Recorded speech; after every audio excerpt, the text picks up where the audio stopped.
So we are remember still within the writings. We're still within the Ketuvim. Okay, but we are entering into a new kind or a particular kind of writings with the book of Proverbs called wisdom literature.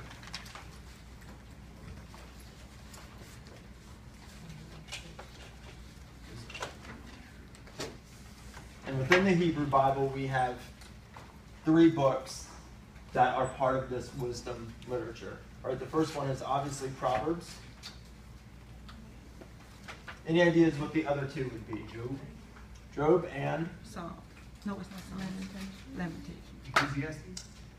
Oh. Ecclesiastes. These are the 3 books in the Bible, in the Hebrew Bible, that are within the wisdom tradition. Right. Now we did see, somebody did mention Psalms. We did see Psalms that were wisdom psalms that are going to be kind of part of this. But as far as whole books that we can locate within the wisdom tradition, it's a big part of wisdom literature. These are the 3. Okay. Now, when we start to look at Proverbs, like Psalms, like so many other things that we've seen with the Hebrew Bible, is not particular to the Hebrew culture. Okay.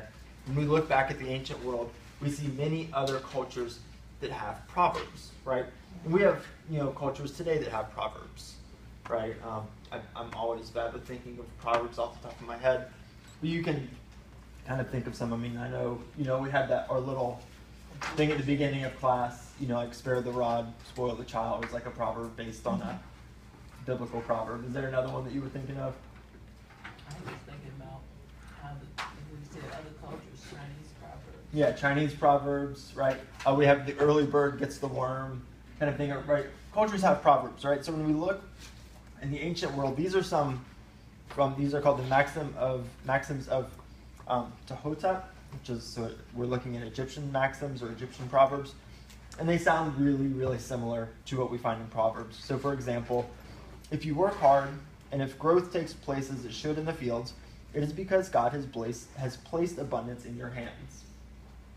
Injustice exists in abundance, but evil can never succeed in the long run. To listen is better than anything. Thus is born perfect love. How wonderful is a son who obeys his father. Right? You hear how similar these are to like the biblical tradition. Right? And we'll kind of dig into the Proverbs and dig into this wisdom tradition and kind of see what's at the roots of the book of Proverbs in the Hebrew Bible that will be similar here to what we read in the Egyptian Proverbs. So like I said, we're here dealing with these 3 books in wisdom literature. And one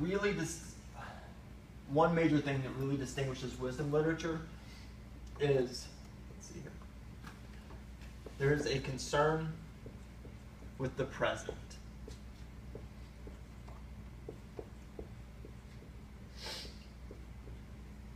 Right? There's a huge concern with the present and focus on the human condition as it is actually experienced.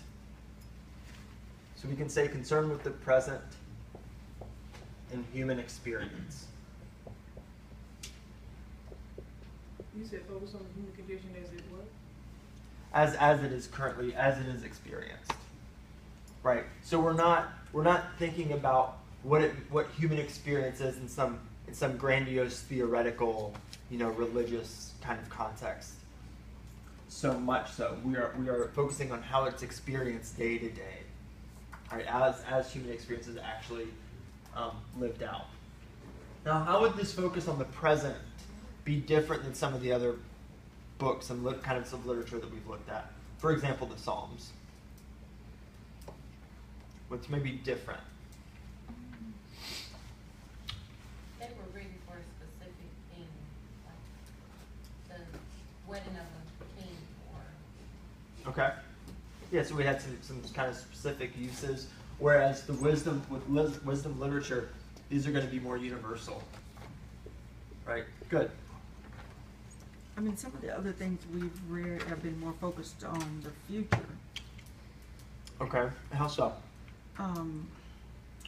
Like the apocalyptic Mm-hmm. Yeah, so we've got apocalyptic literature that's looking towards a distant future.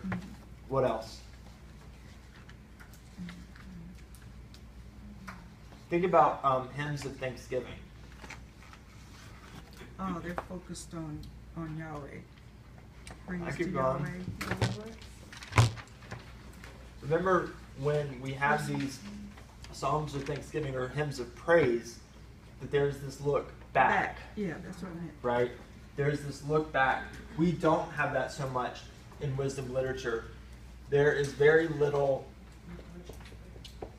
retrospect. Good.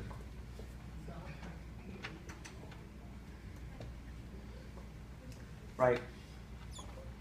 Very, very infrequently in any of these books do we have mentions of Moses or Abraham or Egypt or Sinai. Right? That happens incredibly infrequently in these books because they are so concerned with kind of these present universal maxims. Right, and let me kind of skip way ahead here on my slides just as an example of this.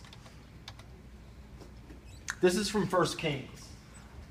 Okay, we're talking about Solomon, to whom this book of Proverbs is attributed. Right, this is 1 Kings chapter 4.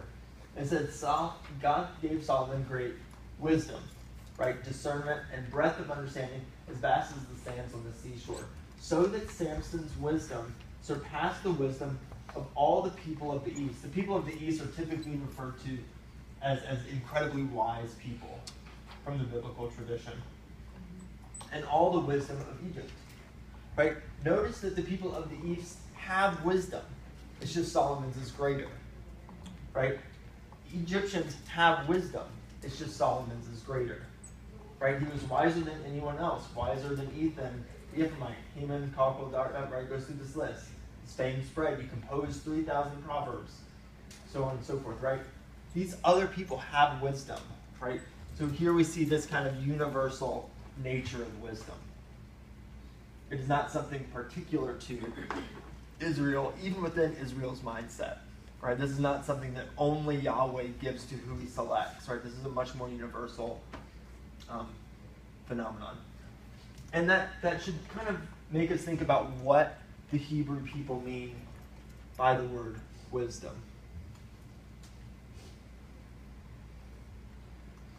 And the way that it's conceived of in the ancient Near East is very much skill.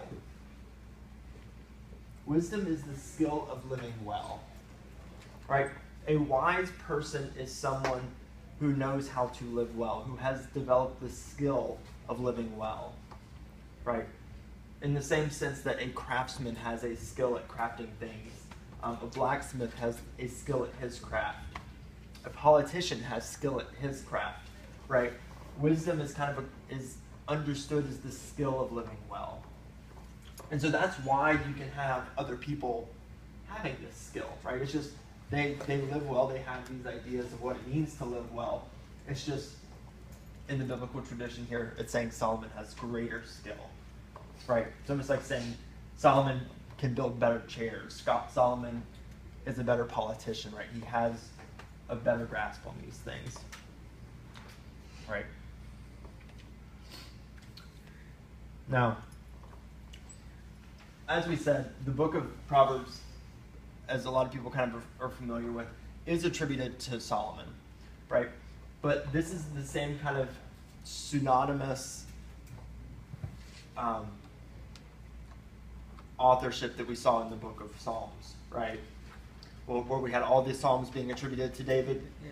It's the same with Proverbs. Because even within Psalms, we saw there are headings to the book of Psalms where it says, thus ends the Psalms of David. And then it goes on and saying the Psalms of so-and-so and the Psalms of so-and-so. Right? So even within the book of Psalms itself, it's saying, hey, other people wrote these, right? So we see that even Psalms is a collection of collections. In the book of Proverbs, it's the same. Right? Even though traditionally Solomon is attributed with all these Proverbs, in Psalm 30, verse 1, it says these are the words of Argur, son of Jakeh. 30:31 says these are the words of Lemuel, king of Massa. Right? So even Proverbs is best understood as kind of a collection of collections of Proverbs. Okay.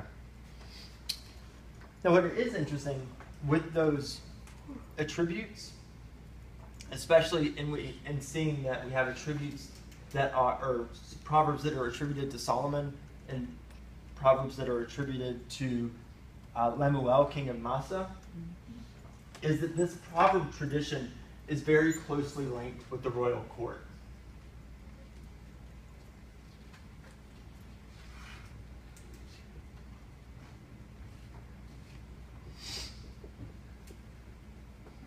All right. The proverb tradition is closely linked to the royal court.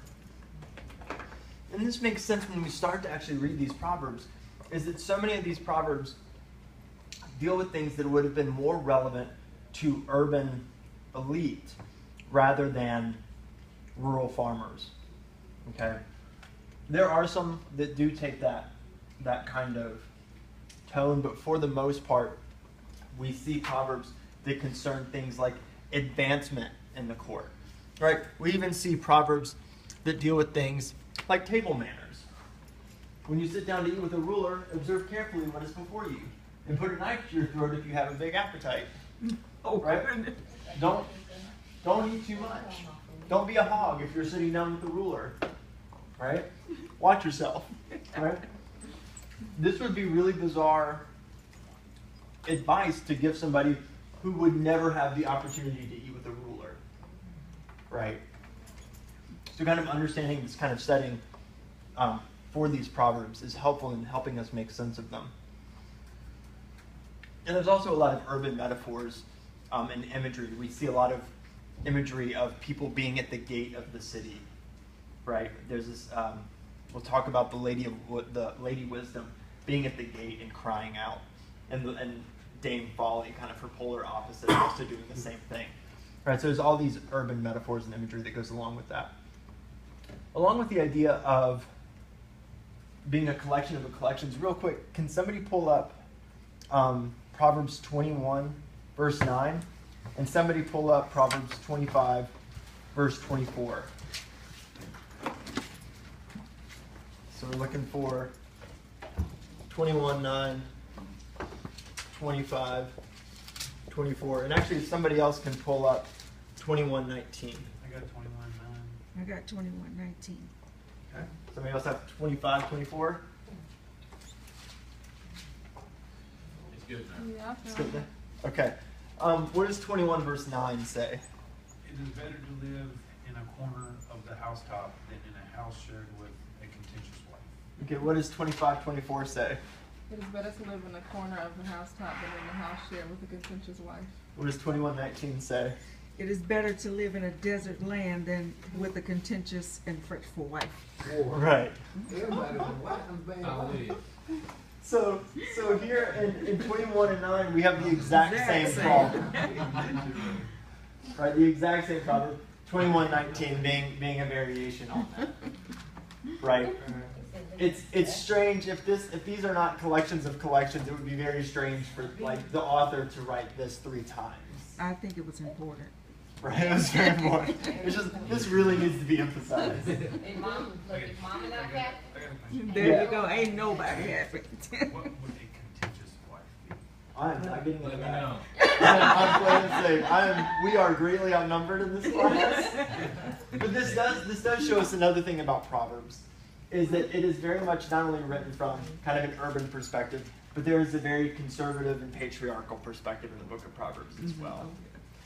The book of Proverbs is very much written from the perspective of a man speaking to his son. Right? The book of Proverbs starts out saying, I think I have it here somewhere. Son. It'll say this is from the NRSV, and they've taken the gender off of it. But it says, "Hear my son, your father's instructions, and do not reject your mother's teaching." Right? The whole book of Proverbs, or at least this first section of it, is very much in the context of giving advice to a son. Right? And we kind of see in the book of Proverbs this very patriarchal, kind of conservative perspective. And in a sense, you can think about it as like this is what your grandpa would say, right? This is kind of the voice of tradition, Now, if we're talking about the voice of tradition, what kind of tradition might we be talking about that's being communicated in the book of Proverbs? If we're talking about kind of a conservative, traditional perspective on life. Marriage. Well, thinking about things like in the history and kind of ways of thinking and viewpoints. So we have prophetic viewpoints, Abrahamic viewpoints. What kind of viewpoint would we kind of associate with this kind of conservative, traditional way of seeing things? Just how the younger generation can learn from, what through the collective knowledge. Kind of, yeah, keep going. Somebody mentioned Joshua, I think I heard. You say Moses. Think way back. No. This is tough. It's okay. This is coming from the perspective. A lot of these proverbs fit very nicely into the Deuteronomistic history. Oh, that's one. That's what you're I was saying. like, dude, this Oh, You should have Yeah. just said the Yeah. EH. He started out loud and got quiet. Dude. oh, it's okay. Yeah. Proverbs. You didn't say it though. Right. These are coming from the Deuteronomistic history, from that perspective. Okay. Okay. And we'll see in a little bit just how so. Actually, we can go ahead and jump to that, I guess. Let's see. Yeah, here we go.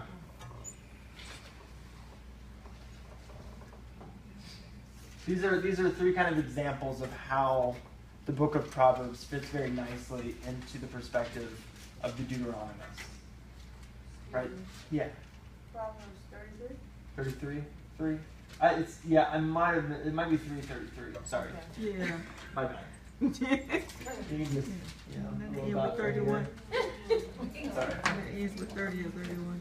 So here we go. Here's, these passages say the Lord's curse is on the house of the wicked, but he blesses the abode of the righteous.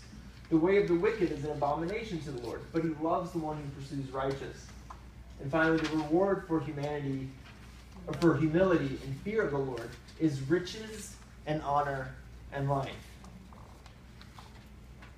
Note that the reward or the punishment for the kind of life one lives is delivered in this life from the perspective of the Deuteronomist. If you are wicked, the Lord's curse is on you. Right? If you are righteous, he blesses you. He blesses you with riches and honor and life. Right? These are rewards in this lifetime. Right? Now, what's interesting is when we start looking at Ecclesiastes and Job, we're going to start seeing a kind of a push away from that, right? Because Job especially is going to say, you say this, but I don't see this, right? And that's where we're going to go next week. Next week's probably one of my favorite weeks because we kind of see a little bit of the darker side of this wisdom tradition. Is Job's book, isn't his book just about him? In a sense, but it's engaging with the tradition, right? And that's what we're going to kind of look at. But yeah, so this is kind of showing that the book of Proverbs, in trying to communicate this idea of wisdom, of skill, right, is going to say, if you have the skill to live well, you will reap rewards, right? If you know how to build a chair well, you're going to have a nice chair, right? This is the perspective of the book of Proverbs. If you know how to live well, your life will be good. Okay. Taking this kind of, and there's this kind of smug kind of certainty that the wicked are going to get their comeuppance, right? And like I said, when we start looking at Job, Job's going to be like, really, really, because he doesn't quite see it as much. So let's look at 5 main characteristics. Can I erase this? Is that okay? Okay. Let's look at 5 main characteristics. What's that? I got an answer to the contentious wife. Oh, you have an answer to that?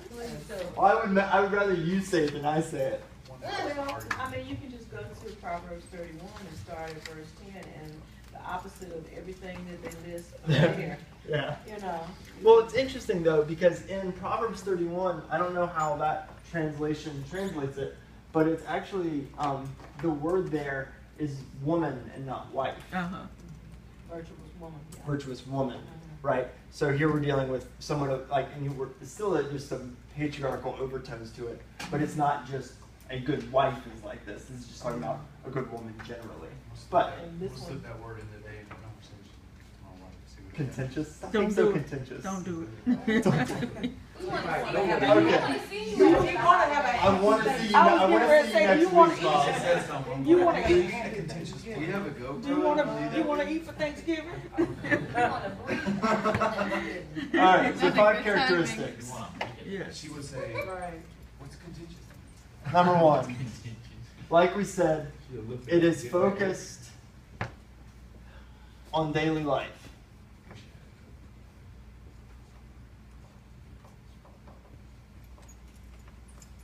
Right?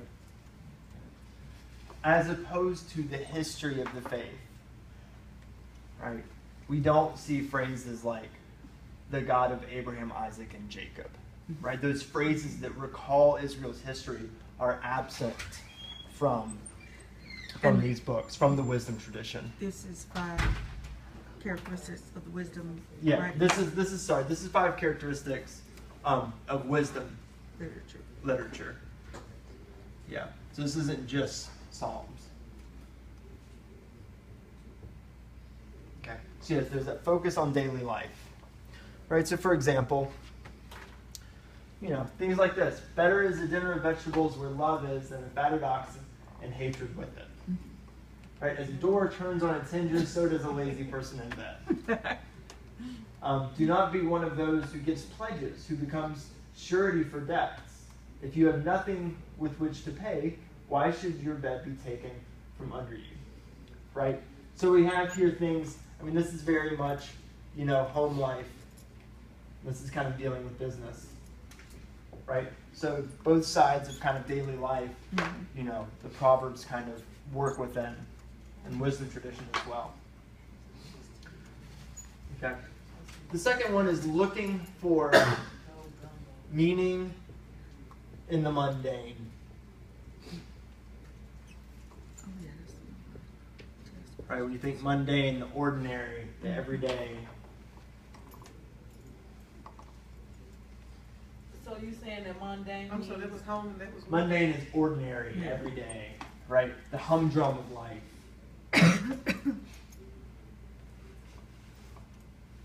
Right? And we'll see that you can look through Psalms or Proverbs and kind of see this kind of giving theological importance or weight to some very normal daily activities. Excuse me. Yeah. You, said the first 2 scriptures were home. This is more dealing with like family. This is like business. Yeah. Just trying to show that Proverbs kind of covers this range. For sure. And so this kind of meaning in the mundane is saying that we can say something along the lines of that there is an order to life. Right? And that order looks a lot like if you are righteous, if you are faithful, then you will be rewarded. If you are not, you will be punished. Right? So that order is going to go right along with, that skill.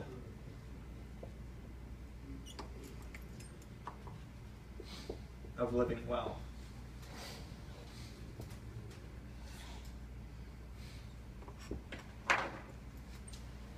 Would it be living well or living righteous due to it being what God, how God wants us to be? What's that? I don't know, I just forgot. Yeah, but no, I think what I heard you kind of getting at is this order is theologically grounded, right? And we'll kind of get into that in just a second. For example, the word mishpat, Yes. right, which is the word for judgment.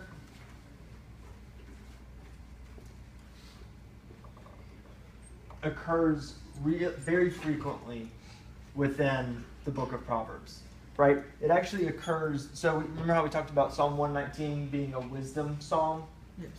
right? It occurs 23 times in that psalm, right? And one way to understand mishpat is kind of I want to say the rule of law because I think, comparing mishpat to a ruler in the sense of like a ruler that you would measure things by, right? It's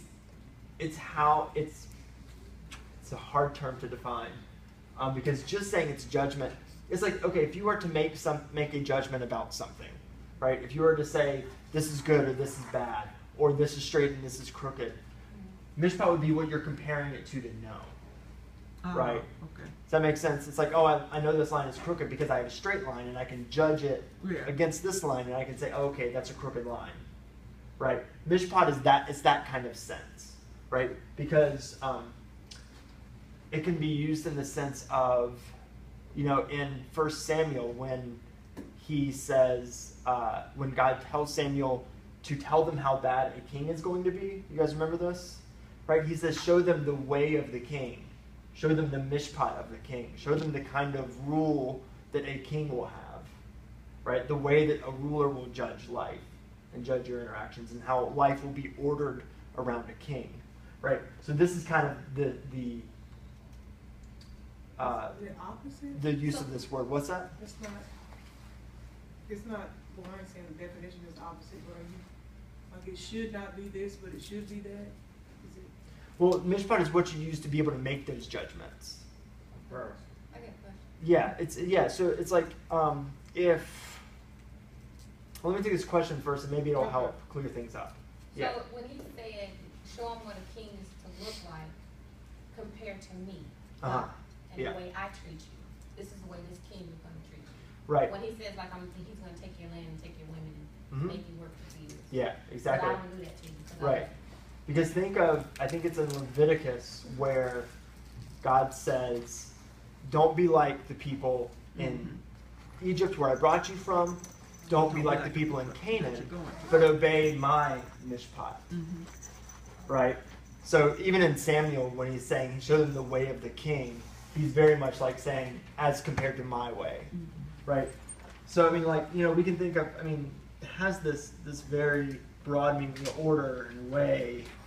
It can kind of mean all of that.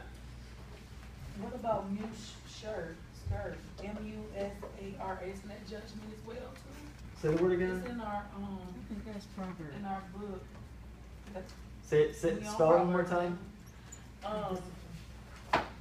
It is a proverb, though. It's the same word for Proverbs. Oh, it's the same word for proverb? Oh, it's the word for proverb? Yeah, isn't Okay. that the same as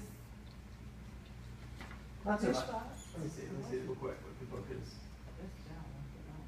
No, this the wise words that find discipline. No, it's a little. Oh, no, that's the other one. No, it's often mistranslated. Okay. Page Instruction. 324. Yeah, that's the word I wrote. Oh, mashal? Yeah, Okay, mashal is just a proverb. It's just like, it's just That's the one. a kind of genre. okay. Yeah. The names be so close, I think it is. Well, that's okay. Yeah. Mishpat's kind of this order and judgment. Think about, do any of you have experience with plumb lines? Right? No? Is that not- Really? Well, plumb line is something, okay, what if, all my things are construction oriented. thinking bricklaying? Huh? The wrong For field. bricklayer? Well, yeah, you can have those chalk lines too. Y'all know what that means. Well, here, think about this. Okay. Women's clothing has zero mishpat, right? Because you can have women's clothing that has a waist of 2 in one company that has the same waist as like a 4 in another company that has the same waistline as an 8 in another company. I'm gonna go for the 8. Do you know what I'm saying? Does this make sense?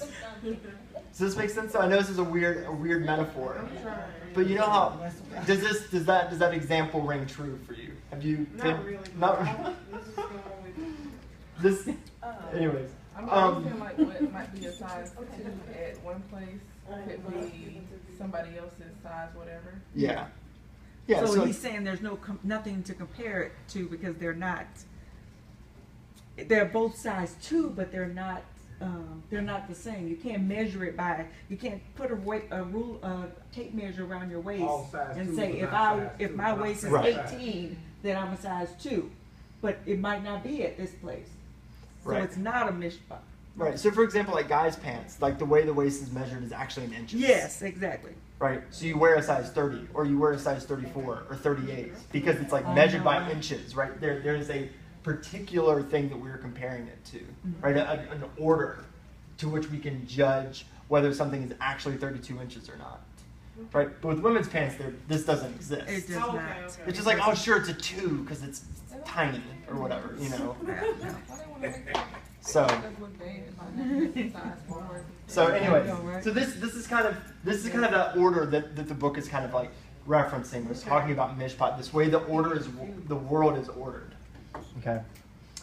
So, and we'll come back to this. The other thing that Proverbs are, which we can say, I mean, this is wisdom literature and Proverbs, I guess, kind of generally, is that they're compelling. They are meant to compel you to a certain kind of action. Right? This is how Proverbs starts out. Hear, my child, your father's instructions, and do not reject your mother's teachings, for they are fair garland on your head and pendants for your neck. Right? It's trying to get you to act a certain way. Right? And this is how Proverbs act. They're not just saying like, hey, I made up this fun little proverb, better is a dinner of vegetables where love is than a fatted ox with hatred. Isn't that cool? Right? No, it's trying to say, look, what's more important in your household is love rather than how much food you have and how nice the food is. Right? It's trying to compel you into a kind of life. Compel you into a kind of life that is, right, Yahweh's mishpat, Yahweh's order.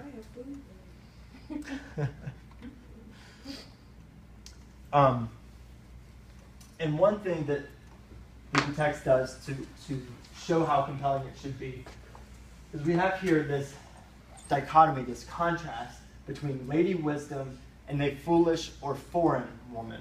We see both in Proverbs. So they would consider the foreign women foolish. In a sense, when we'll talk about that. So here we have lady wisdom, right? And this is Proverbs 9, 1 through 6, and 13 through 18. There's a little part in the middle that I've kind of left out for the sake of you being able to see this text. Right? Lady wisdom has built her house. She has hewn her 7 pillars. She has slaughtered her animals, mixed her wine. She has set her table. Right? She has sent out her servant girls. She calls from the highest places in the town. Right? Here again in the town, right? This kind of urban setting. You that are simple, turn in here. Right? Not simple in the sense of being stupid, but you who are unlearned, right? You who are not yet trained in the ways of life, right? Turn in here. To those without sense, she says, come eat of my bread and drink the wine that I have mixed. Lay aside immaturity and live and walk in the way of insight, right? Lay aside immaturity. Grow up in my ways, in my house, right? Contrast this to the foolish woman. Is loud, she is ignorant and knows nothing. She sits at the door of her house on a seat at the high places of the town, calling to those who pass by, who are going straight on their way, right? People who are going straight on their way, who know where they're going. You who are simple, turn in here, right? Same phrase. And to those without sense, she says, stolen water is sweet, and bread eaten in secret is pleasant. But they do not know that the dead are there, that her guests are in the depths of Sheol. What Right? does that mean, that her guests are in the depths of The depths of Sheol? We'll talk about this when we talk about Joel. But this is the depths of Sheol is where the dead go. Right? So, notice how similar their sayings are when they begin. Right? And we see here both Lady Wisdom and the foolish woman trying to instruct people. Right? And you have a choice which one you are going to listen to. And the book of Proverbs is saying, this is the woman you need to listen to. You Right? could be Lady both Wisdom. of those, though. Huh? You could be both of those. You can. They're not going to say that. The authors of Proverbs are not going to say that. Now, to get to the question about the foolish woman and the foreign woman, right? Where do we also see admonitions against foreign women? Nehemiah. Right, Nehemiah and Ezra, right? And think about the connection that Nehemiah and Ezra made between foreign women and foreign cults, right? That ethnic identity kind of equaling that religious purity, right? So those two identities being together. And so that's why we might see, this idea of a foolish woman and foreign woman kind of being the same thing, right? The opposite of exogamy is endogamy, right? Just means marrying within your group, right? And so again, saying don't do this, right? Stay over here, right? Ethnic and religious purity and identity are kind of one and the same. But another possibility, or maybe, and it's not, maybe not a conflicting possibility, is remember when we looked, especially at the book of Hosea and elsewhere, when we talked about idolatry, it was referred to as whoring after Oh, yeah, other gods. other gods. Right? So again, this thing of pursuing the foolish woman, pursuing the foreign woman, kind of has this connotation as well, this whoring after other gods. So it's like the whoring after other guys, is that like going and lusting after Like other guys? prostituting yourself to other Okay, gods. just want to be clear. Yeah. Right. Again, this emphasis on purity, and we think back to our circles. Right. We're very much in the Deuteronomistic world here when we're talking about circles. Right. The closer you are to the center, to Yahweh, to the temple, to Jerusalem, the closer you are to Yahweh. When you start leaving this camp, right, we have, outsiders. We have unfaithfulness. Right? If something is foreign, it is outside of these circles. Right? To be holy is to be set apart. Right? To not associate with foreign women or foolish women, right? So these ideas are kind of like one and the same. They're very closely related. Could that foreign also go for religion? Like, if I don't want to marry a guy, if I'm a Jehovah's Witness, I don't want to marry an evangelist. Mm-hmm. Or does Yeah, that go for? For sure, because if somebody is ethnically different from you in the ancient Near East, they are definitively religiously different from you. Okay. Right? Yeah. There's not going to be Israelites who aren't Israelites, right? There aren't going to be Yahweh worshipers who are not Israelites. To worship Yahweh is to be an Israelite. But they can't be foreign and still practice the same faith. You'll get different voices, right? For Ezra and Nehemiah, no, absolutely not. For 3rd Isaiah, yeah. Yeah, you get different voices. You'll get some voices that say, absolutely not. You cannot mix. People cannot come into this fold. But then you'll have other prophets like 3rd Isaiah that will say all nations will come and worship Yahweh. Will Yeah. we get into Ruth? And Ruth does the same. Yeah. And unfortunately, Ruth is one of those books that, because of the brevity of the class and how quick I have to go anyways, we just don't get a chance. But Ruth is another example of kind of this foreigner being brought into the fold. Yeah. And represents kind of an alternative to Ezra and Nehemiah. It's no, don't marry outside, for sure. The last two that I kind of want to talk on real quick is that it is both an intellectual exercise,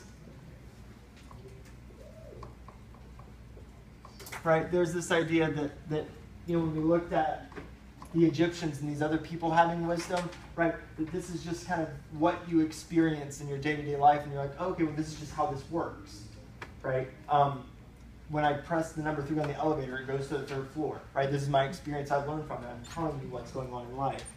But also at the same time, there is this theological grounding to it.